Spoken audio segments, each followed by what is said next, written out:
Hello बच्चों, नमस्कार। ठीक होंगे आप लोग। देखिए, मनुष्य का शरीर बहुत ही जटिल है और उस जटिल शरीर में का एक पार्ट है हार्ट, जिसको दिल कहा जाता है, जिसको दिल कहा जाता है, हृदय कहा जाता है। उसी के बारे में हम लोग जानेंगे। सबसे पहले आप इस वीडियो को पूरा देखिएगा। अगर इसका आपका ये पार्ट आपको अच्छा लगेगा तब पार्ट 2 के लिए आपको कमेंट करना है। अगर नहीं कमेंट कीजिएगा, हम पार्ट 2 इसका जल्दी नहीं बनाएंगे। तो आपको पार्ट 2 के लिए कमेंट करना है कि नहीं सर पार्ट 2 इसका बनाइए। देखते हैं हम लोग। सबसे पहले देखिए, हृदय। हृदय है क्या?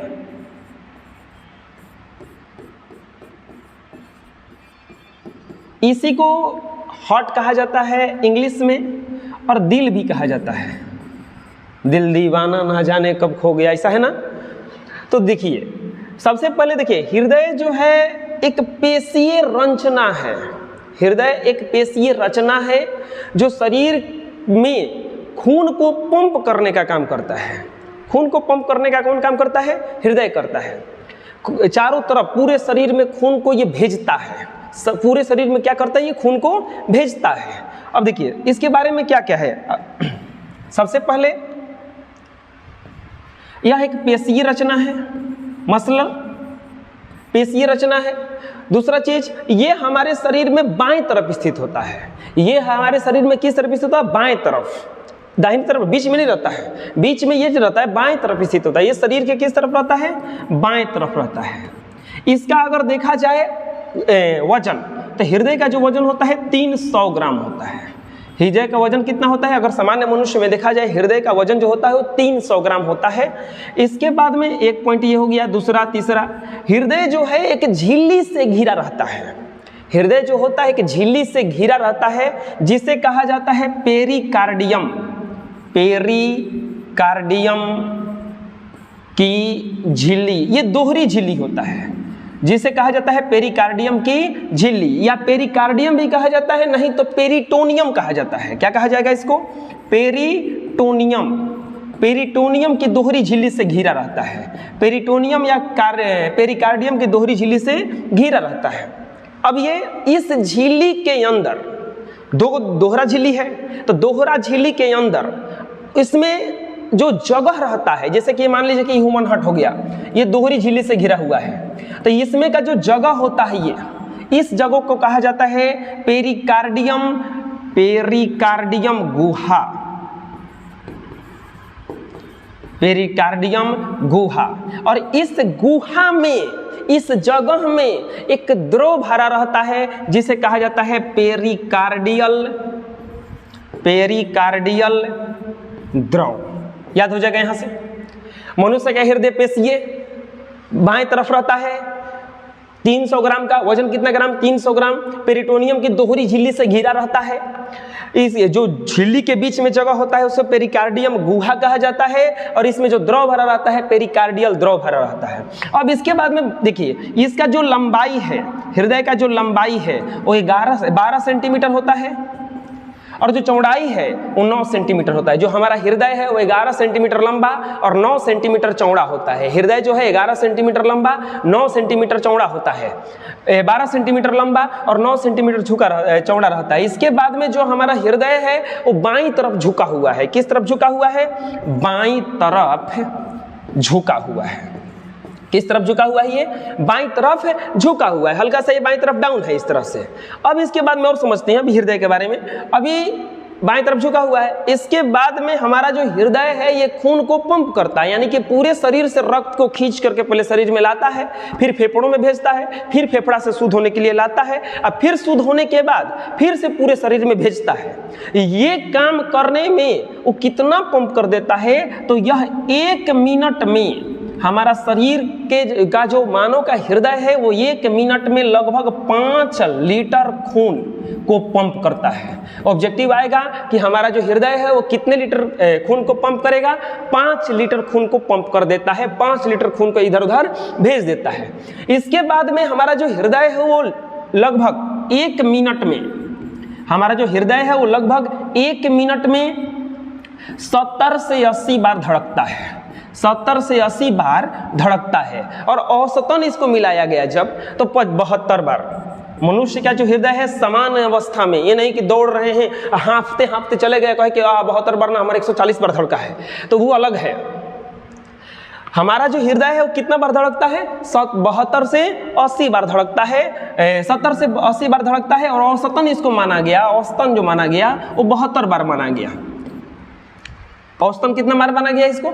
72 बार माना गया। हमारे हृदय में 4 कक्ष होते हैं, 4 कक्ष होते हैं। हमारे हृदय में कितने कक्ष होते हैं? 4 गो कक्ष होगा, जिसमें 2 गो को आलिंद कहा जाता है और निलय कहा जाता है। एक बायां आलिंद, दायां आलिंद, बायां निलय, दायां निलय, इस तरह से कई गो कक्ष होता है? 4 गो कक्ष होता है।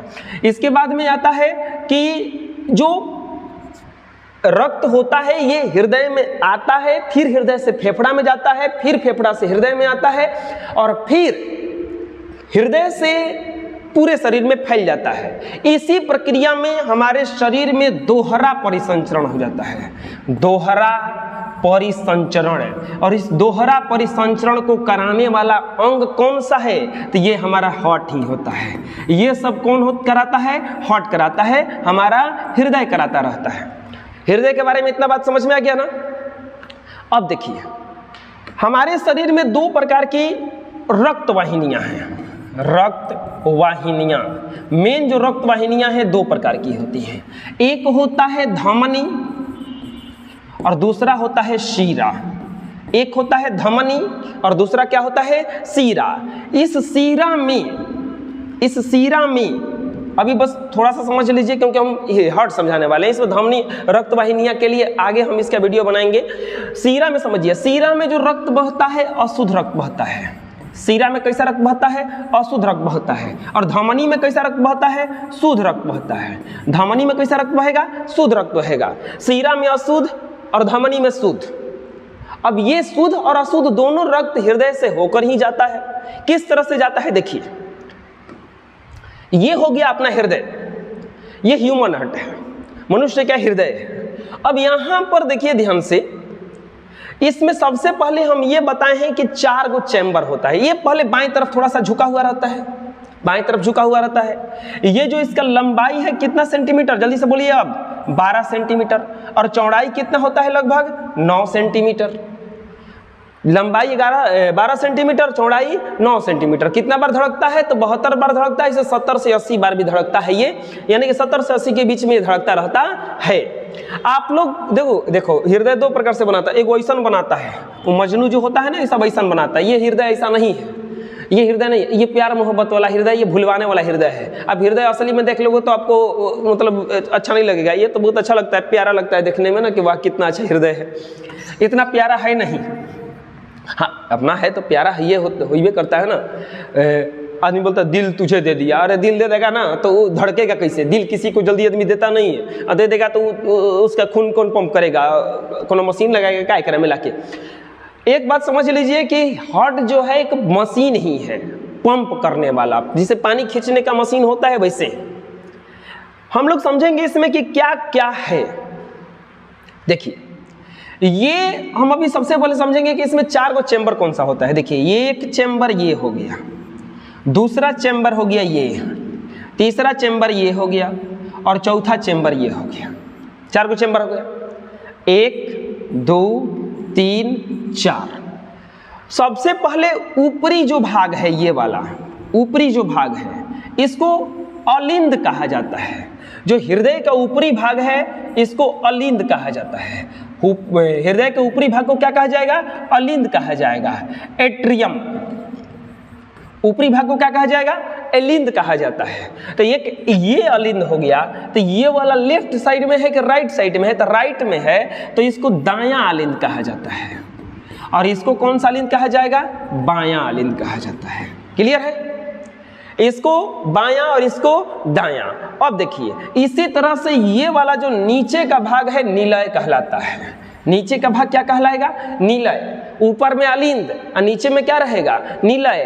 तो नीचे का, तो इसी तरह से जैसे ये दायां अलिंद हुआ, बायां अलिंद हुआ, तो इसी तरह से ये नीचे वाला कहलाता है ये वाला दायां निलय, और ये वाला कौन सा निलय कहलाएगा? बायां निलय। क्लियर हो गया? 4 चेंबर हो गया इसमें, 1 2 3 4। अब देखिए जो हृदय का हमारा दीवाल है, हम लोग हृदय का संरचना समझ रहे हैं अभी। हृदय का दीवाल जो है, समझिएगा ध्यान से, ये जो हृदय का ये दीवाल है ये हर तरफ बराबर नहीं है, कहीं कहीं मोटा है, कहीं कहीं पतला है, कहीं कहीं बहुत पतला है, हर जगह बराबर नहीं है। इसका भी रीजन है। देखिए हमारा जो अलिंद है, हृदय में 4 चेंबर हुआ, एक अलिंद और दूसरा निलय। अलिंद जो है ये रक्त को रिसीव करता है, यानी कि रक्त को प्राप्त करता है, रखता नहीं है, न प्रेशर देता है। और निलय जो है यही रक्त को पंप करता है। निलय रक्त को धक्का देता है। निलय रक्त को क्या करता है? धक्का देता है। अब बताइए कि यहाँ जब यहाँ पे जब रक्त आता है तो इसमें टिकता है? ये नहीं है, बस इसको रिसीव करना है, और रिसीव करने के बाद ये डायरेक्ट यहाँ से भेज देता है इसे। तो इसीलिए इसकी दीवारें उतनी मजबूत नहीं होती हैं जितनी कि इसकी होती हैं। हमारे जो अलिंद हैं उसके दीवारें पतली होती है, दोनों तरफ का देखो दीवार ये पतला है, यहाँ से यहाँ तक देखो पतला है, ये भी इतना पतला है, इसके बाद ये मोटा होता जाता है। तो अलिंद की दीवार पतली क्यों होती है? क्योंकि उसको ज़्यादा मजबूती की जरूरत नहीं है, बस वो लेने के लिए है, बस एक अथॉरिटी है, बस घेरा हुआ है, यहाँ से बस इधर उधर ना जाए, हेने चल जाए, नहीं तो पता चलेगा कि रक्त हे में भेजा और कोई निकल के हेने घूमने लगा। तो इसीलिए इसको बस घेर दिया गया है। मेन रक्त कहाँ चला जाता है? हमारा दाएं अलिंद में, दाएं निलय में। तो दायां निलय यानी कि किसी भी अलिंद की जो दीवारें होती हैं पतली होती हैं, और जो निलय की दीवारें होती हैं वो क्या होती हैं? मोटी होती हैं। अलिंद का दीवार पतला हो जाएगा, निलय का दीवार क्या हो जाएगा? मोटा। अब समझते हैं कि रक्त इसमें आता कैसे है, रक्त आता कैसे है, जाता कैसे है। देखिए हम तुरंत बताएं कि सीरा जो होता है वो रक्त, उस सीरा में अशुद्ध रक्त बहता है, और धमनी में कैसा रक्त बहता है? शुद्ध रक्त बहता है। सीरा में अशुद्ध रक्त बहता है और धमनी में शुद्ध रक्त बहता है। अब बताइए ये वाला हो गया सीरा, देखिए ये हो गया आपका सीरा, यहां से रक्त आता है। ये सीरा हो गया, यहां से हृदय में रक्त आता है। ये रक्त बहुत चारों भाग से आता है, इधर से भी आता है, जैसे कि ये रक्त जाकर के इसमें गिरता है। अब सुनिएगा ध्यान से, यहां से ये रक्त आता है, तो यहां से जो रक्त आया इसी को कहा जाता है बहुत सीराएं। देखिए अब एक पाइप शरीर में नहीं है कि एक बस सीरा गया चारों तरफ घूम गया, बहुत सारे सीरा मिल करके लास्ट में, जैसे ये बहुत सारा सीरा कनेक्ट होता है, ये लास्ट में जाकर के एगो हृदय में जाता है, जैसे पूरा हृदय में जाता है। तो इसको कहा जाता है, जो मेन सीरा होता है इसको कहा जाता है महाशिरा। इसको क्या कहा जाता है? महाशिरा। जैसे बहुत सारा सैनिक होता है, उनका एक मालिक होता है सेनापति, जैसे जैसे सेनापति कहता है वैसे वैसे सैनिक करता है, और जब लेकिन युद्ध लड़ना रहता है तो सबको एक साथ ले जाता है। उसी तरह से ये भी है, रक्त शरीर को में से लाना रहेगा तो बहुत सारे शिराएं लाती हैं, लेकिन एक जगह मिल करके वो क्या बन जाती है? महाशिरा। तो हमारे शरीर के हृदय में जो रक्त आता है अशुद्ध रक्त, जो अशुद्ध रक्त आता है वो किससे आता है? होकर के महाशिरा से। अब सुनिएगा, महाशिरा से खून चला, रक्त चला और आया इसमें, ये सबसे पहले यानी कहाँ पहुंचा? राइट एट्रियम, दायां आलिंद में। कहाँ पहुंचा? दायां आलिंद में। तो ऑब्जेक्टिव आएगा कि हमारा रक्त जो है हृदय के किस कक्ष में पहुंचता है? सबसे पहले तो दायां आलिंद में। क्यों? क्योंकि महाशिरा यहीं पे खुलता ही है।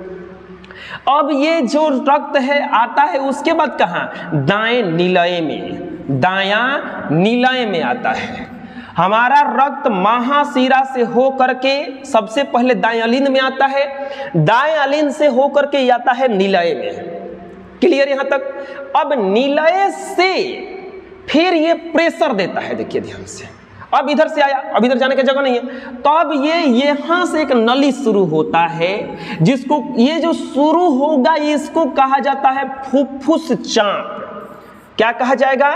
फुफ्फुस चाप।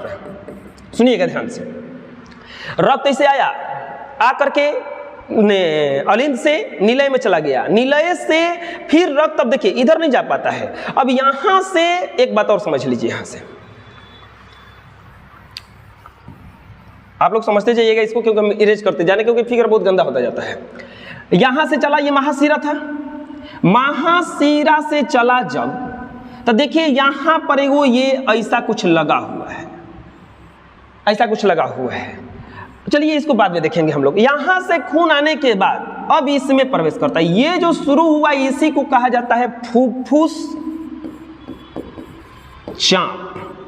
अब फुफ्फुस चाप आगे चल करके जो नाम हो जाता है यहां से कहलाता है फुफ्फुस धमनी। फुफ्फुस धमनी। देखिए धमनी और सीरा का एक और एग्जाम्पल है। धमनी और सीरा को एक और बात से समझा जाता है, जो धमनी और सीरा के एक और चीज से समझा जाता है, जो ये हार्ट हो गया, जो नली आकर के हृदय में खुलेगा उसको सीरा कहा जाता है। जो नली आकर के हृदय में खुलेगा उसको सीरा कहा जाता है, और जो नली हृदय से बाहर रक्त को ले जाएगा उसको धमनी कहा जाता है। समझिएगा ध्यान से, जो नली आकर के हृदय में खुलेगा, यह हट हो गया मान ली, तो इसमें इसका कहलाएगा सीरा। जो इससे बाहर रक्त को ले जाएगा, इससे बाहर रक्त को ले जाएगा उसको क्या कहा जाएगा? धमनी। उसको क्या कहा जाएगा? धमनी। अब देखिए ये लाया तो सीरा था, महासीरा था ये। अब यहां से ये रक्त को ले जा रहे थे, क्या कहलाएगा? धमनी। अब बताइए यहां तक ये जो रक्त इसमें आ रहा है ये अशुद्ध रक्त है ना? अभी इसमें तो ऑक्सीजन है नहीं, इसमें तो ऑक्सीजन है नहीं, तो ये अशुद्ध रक्त बहता है। और हम कुछ समय बताए हैं पहले कि रक्त वाहिनी या धमनी में शुद्ध रक्त बहता है और सीरा में अशुद्ध रक्त बहता है। लेकिन एक अपवाद है। एक अपवाद क्या है कि फुफ्फुस धमनी में अशुद्ध रक्त बहता है। क्यों अशुद्ध बहता है? हेजा तक खून आया, रक्त आया, लेकिन एक में ऑक्सीजन नहीं था। ऑक्सीजन कहाँ है? फेफड़ा के पास। ऑक्सीजन कहाँ है? फेफड़ा के पास। अब फेफड़ा में रक्त ले जाने का काम कौन करता है? धमनी है। और धमनी निकला यहाँ से, लेकिन इसमें अशुद्ध रक्त है, इसीलिए फिर से ये रक्त जाएगा फेफड़ा के पास। ये जो निकला है नली, इसको कहा जाएगा फुफ्फुस धमनी। अब देखिए, अब ये ले गया फेफड़ा के पास, फेफड़ा पे फटाफट ऑक्सीजन का इन्होंने किया, ऑक्सीजन दो जल्दी से, और कार्बन डाइऑक्साइड हमारा ले लो, काम खत्म करो, लेके वापस लाना है। अब बताइए जो नली शरीर से बाहर से आकर के हृदय में खुलेगा, जो नली शरीर के बाहर से आके हृदय में खुलेगा, वो सीरा कहलाएगा कि धमनी कहलाएगा? तो सीरा कहलाएगा। हम क्या बोले हैं?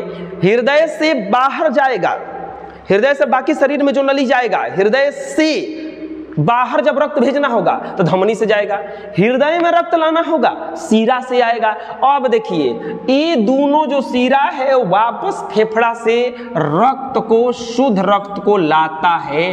तो इस दोनों को कहा जाता है फुफ्फुस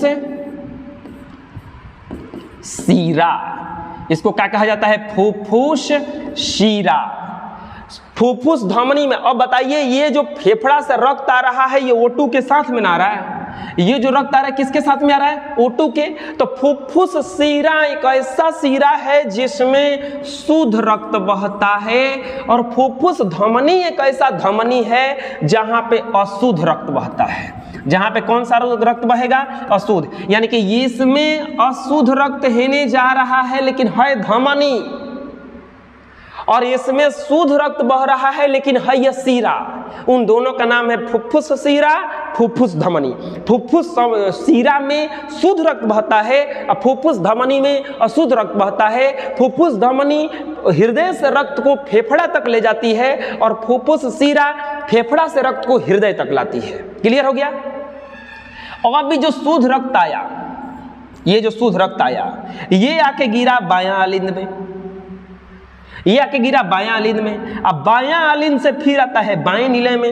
अब यहां से ये प्रेशर देता है पूरे शरीर में जाने के लिए, तो ये मारता झोंक से एकदम। ये अब देखिए यहां से फिर एक नली खुला, और यही है हमारा महाधमनी एरोटा।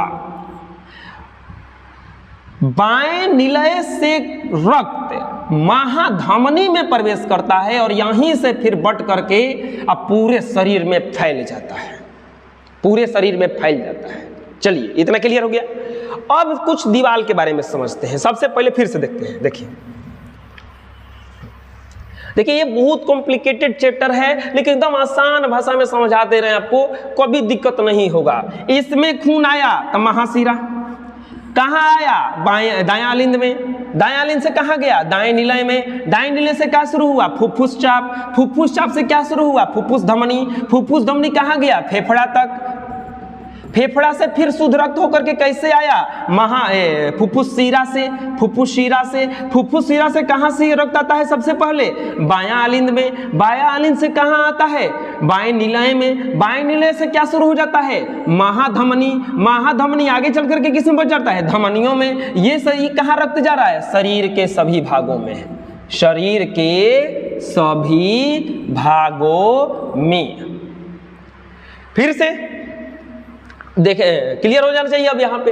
अब देखिए एक अब अंतर आता है, हेजा का दीवार जो होता है, जो दाएं निलय का दीवार होता है, बाएं निलय से भी पतला होता है।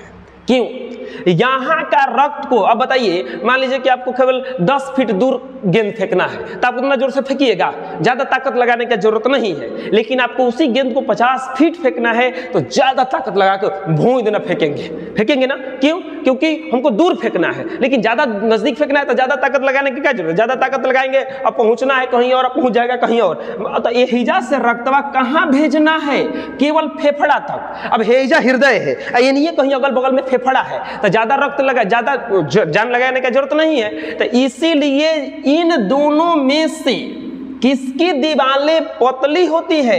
कोई भी पूछेगा कि बायां निलय और दायां निलय में से किसकी दीवार पतली होती है, तो दायां निलय की दीवार पतली होती है और बायां निलय की दीवार मोटी होती है। क्यों पतली होती है? क्योंकि केवल दायां निलय को रक्त को केवल फेफड़ों में भेजना है, लेकिन बायां निलय को रक्त को पूरे शरीर में भेजना है। अब मान लीजिए कि एक दीवार मोटा बना देते, आई भेजे कर हृदय में तनी फेंक देता मुंह तक एकदम, और तनी एकदम फेफड़ा से नाक पड़े खून जाता, हाँ नाक पड़े खून आ जाता, तो प्रेशर ज्यादा नहीं देना है ना, उतने जाना कि फेफड़े तक जाके हनिए रह जाए। ई नाक जैसे निकल के सीधे श्वास नली ट्रकिया से होते हुए बहरी एकदम नाक पड़े खून, अरे क्या हुआ रे, तो ज्यादा जोर लगा दिया हृदय हमारा। तो इसीलिए इसकी दीवार जो होती है पतली होती है, यहाँ पे ज्यादा प्रेशर पड़ता है क्योंकि यहाँ से शरीर पूरे शरीर में हेजा चारों ओर भेजना रहता है, चारों ओर भेजना रहता है, तो इसीलिए इसको ज्यादा मोटा बनाया गया है। और देखिए मान लीजिए आप सोच रहे होंगे कि यहां से रक्तवा आता है, जब प्रेशर पड़ता है तो हेने जाता है कि नहीं, तो इसका संरचना देखिए। कभी भी यहाँ पे 2 भाल्व लगा है, देखिए एगो हेजा भाल्व लगा है, हेजा भाल्व लगा है, हेजा भाल्व लगा, बड़ी देखने में सुंदर सुंदर लग रहा है, ऐसे लगा है, ऐसे यहाँ पे देखिए ऐसे लगा हुआ है। अब रक्तवा जब आता है तो फट देनी खुल जाता है, लेकिन जब नीचे से प्रेशर देता है तो बंद हो जाता है, बोले जाने ना देंगे। जैसे हम लोग हथवा है, हथवा, अब देखिए ऐसे ऐसे तो हो जाता है, ऐसे ऐसे तो हो जाता है, ऐसे कभी ना होता है, ऐसा होता तो कभी कभी लटक के ऐसे चल जाता नीचे, ऐसे प्रसादी मांगने जाता है तो नीचे नीचे गिर जाता है। तो ये कुछ ऐसा बनाया हुआ कि नीचे नहीं जा सकता है, हेने मोड़ लीजिए। और सही ये भी है, देखिए हाँ ये देखिए ऐसे है, यहाँ पे ऐसे आएगा तो फट देनी खुल जाता है ऐसे, लेकिन हेने से जाएगा तो बंद हो जाएगा, ना ना जाने देंगे। और जब हेने से प्रेशर पड़ेगा तो देखिए उल्टा लगा हुआ है, हे जाए ये फट देनी खुल जाता है, हेने चल जाता है, हे जैसे रखता है तो ये खुलता है, जब इन्हें से प्रेशर पड़ता है ये बंद हो जाता है, यही खुल जाता है, इन्हें से प्रेशर पड़ता है ये बंद हो जाता है, उन्हें से जब आता है उल्टा तो यही बंद हो जाता है, इसे बोलो ना हम ना जाने देंगे। उसी तरह से यहां भी है, देख लीजिए इधर से जब रक्त आता है तो ये खुल जाता है, लेकिन इन्हें से पड़ता है तो बंद हो जाता है, इन्हें खुल जाता है, इन्हें निकल जाता है। तो इसको कहा जाता है द्विदलीय कपाट, बाइस्कुपिड भाल्व, और इसको कहा जाता है ट्राइस्कुपिड भाल्व, त्रिदलीय कपाट। ये सब जो लगा है अर्धचंद्राकार भाल्व है, ये जो फुफ्फुस चाप के पास और जो ये महाधमनी के पास लगा हुआ है ये अर्धचंद्राकार भाल्व कहलाते हैं। अब याद रखिएगा हमेशा, ये जो पूछेगा कि बाएं तरफ कौन सा कपाट लगा हुआ है, तो द्विदलीय देखिए एक के जैसा है, बस एक नाम अलग है, द्विदलीय कपाट। और इधर जो लगा हुआ है त्रिदलीय कपाट कहलाता है, त्रिदलीय कपाट। और ये जो लगा हुआ है अर्धचंद्राकार भाल्व है यहां से। आई होप इतना समझ में आया होगा कि किस तरह से बना है। अगले हम पार्ट में इसका कमेंट कीजिएगा आप लोग कि इसका अगला पार्ट बनाना है कि नहीं बनाना है, कमेंट कीजिएगा तभी बनेगा। तो आप लोग को कमेंट करना है कि अगला पार्ट इसके बनाइए और वीडियो को पूरा देखिएगा, ये बिल्कुल समझ में आ जाएगा। फिर से लास्ट में जाते जाते समझा देते हैं। देखिए यहाँ से रक्त आता है, यह महाशिरा कहलाता है, यहाँ से ये खुलता है, इसमें चला जाता है, ये फुफ्फुस चाप शुरू होता है, आगे चल के फुफ्फुस धमनी बन जाता है, ये फुफ्फुस धमनी जाता है फेफड़ा तक, फेफड़ा में से रक्त फिर से छन जाता है, छन करके वापस आता है इनको फुफ्फुस सीरा में आता है, फुफ्फुस सीरा से बायालिन में आता है, बायालिन से बाया नीले में जाता है, बाया नीले से महाधमनी में जाता है, जो पूरे शरीर में फैल जाता है। फुफ्फुस चाप में, फुफ्फुस सीरा में शुद्ध रक्त बहता है क्योंकि ये फेफड़ा से आया हुआ है, और फुफ्फुस धमनी में अशुद्ध रक्त बहता है क्योंकि यह हृदय से दूसरे फेफड़ा तक जाता है। क्लियर है? ठीक है, इसमें इतना ही।